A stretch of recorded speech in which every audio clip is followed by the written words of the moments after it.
Good morning. Ngasi se layout numit ko layout numit ki card ki message apetang yeng minarase layout numit ahambada ko number se number 69 lere aduga color dana red kumba kai gumba dumai shina bi be ko aduga ama na khoina chak thongbo ko bada machu ama hapa hadi keno ma hapa na pot ama adu angang guma chu gi pot hasne ko comment sin bani khangde beetroot ni khangde chaba ya ba angang guma chu gi pot kumba kai gumba dumai happy be ko meta adu duma lere adu numti gi lothok dumai na hadi card ahum ka tang lothok char ko card ahum sidagi ama khanbirase ko hadi card number 1 consider card number 2 consider natraga card number 3 consider have the ko sida card number 1 lere sida card number 2 lere aduga last ki ko the card number 3 ko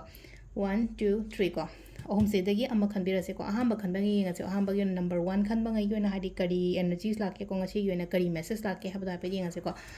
ahamba se la sila ina hadi king of wands ko hadi directions mingo da lambi takpa mingo da lambi takpi ba natraga hadi mingo da keno ma haida thabak tawhan ba kholan ba haitara makok chinga ga dumaina gumba la ko haita sila se hadi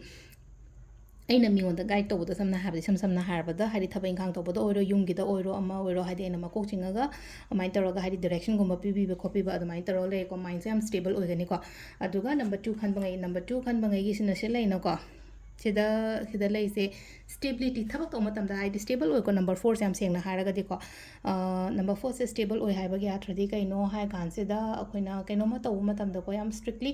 aina khali ba pot aina pame pot to hai tar ko hadi sida phangba su oi aduga lak su oi ko sigi ani shubagi card se hai tar ko ani shubagi card se ko stability kai kra khatangi wana to ba hanat na tabi da ko adum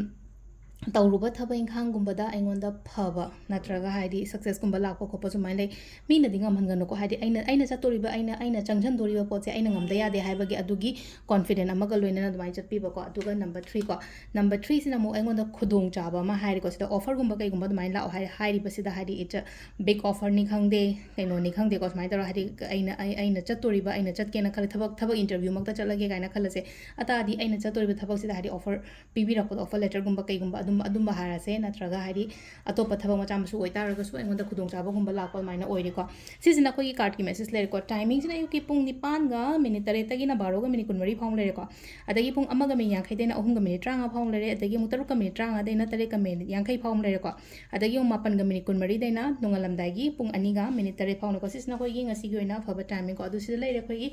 daily card message se ma'am thank you